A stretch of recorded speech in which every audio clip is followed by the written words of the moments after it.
زمونږ یو بل دوست راغلو او ویلې چې مشکل څه دی. ما ویل چې دا وګوره دا چې وی چې ته ښایسته شوې پري ګلې یا څه ښایسته شوې، ما ویل چې ته ولې سترګې وهې؟ او دا وایي ما سترګې نه دي وهلي، خو دا چې خبرې کوي دا سترګې وهي. بیا هغه پوه شو چې خبره څه دی. هغه ویلې چې زمونږ په فارسي کې وایي چې سترګې مه یعنې نظر مه کوه، خو دا پوه شوی چې یعنې ما ته دغسې سترګې تاوالې دي. داسې یو مس انډرسټینډینګ و. بیا ډېره دومره یو رقم خندور و چې په خدای دومره مونږ وخندل چې هېڅ مه وایه، ځکه چې ما بل څه ویلي او هغه بل څه پوه شوی، هغه بل څه پوه شوی او ما بل څه پوه شوی. دغسې خبرې او خدای خبر خلک ته هم پوه شوې که نه پوه شوې خانه خراب. اوس دا هم خلک پوه شو که نه زما په خبرو. نه پوهېږي ولې ته خو ډېره ښایسته دغسې خبرې دی پوه شي که نه. ته خو ډېره ښایسته وایې دا خبره صحیح ده. اوس څوک پوه شوي دي زما څوک چې پوه شوي دي هغه توی وکړي چې پوه شو. مننه د ګفت څخه، مننه جګرجانې زیګرجانې ګردجانې مننه. پري ګلې پښتو دې خانه خرابه کړه. وایي چې پښتو دې خانه خرابه کو. ولې خانه مې خراب کړې نه دي، لا اوس خو پاتې دی لږ ذره پرېږده چې لږ ډېر خو خرابه کم که نه. بیا هغه وایي لږ پوه شوم. لږ پوه ډېره مننه د ګفت څخه دوستانو زما. ډېره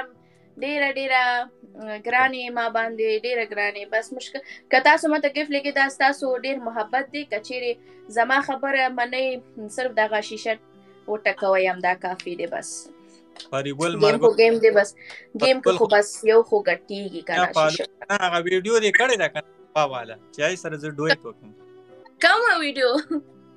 غوا والا که هغه ته به بس خلک چې څه چې ویلې تا هم ووایه ورسره.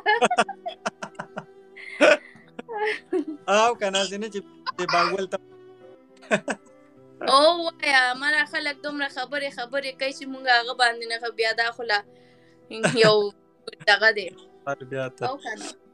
دومره جدي مه اخلئ. ژوند چې دی ژوند همیشه په نرمي په ښه خبرو تېره کوي، په سخته په بده خبره په دغه په کنځلو نه پوهېږم دغسې په دې کې ژوند نه تېرېږي او خپل ځان باندې سردرد جوړوئ. خانه خراب هغه یو کس دی هر وخت یې خاندي که نه دلته ما سره راځي کله لا یو هر خوشحاله ډېر ټیک ټاک.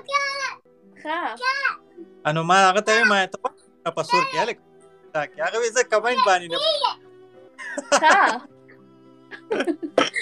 ډېر ښایسته.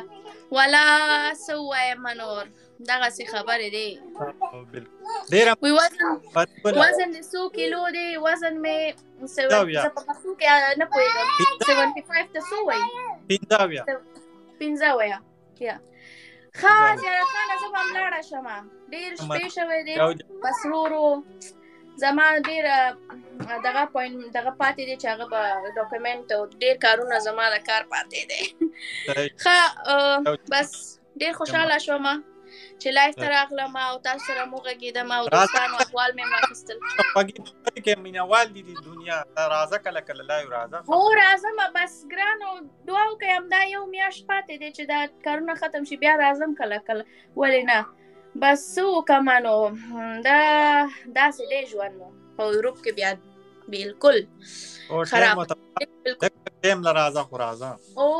راځم د مینهوالو لپاره راځم که چیرې بل څوک لپاره صحیح ده. ډېره مننه خوشحاله اوسئ. اوبه وچښم. خوشحاله اوسئ، همیشه ګل غوندې اوسئ. مننه، بای.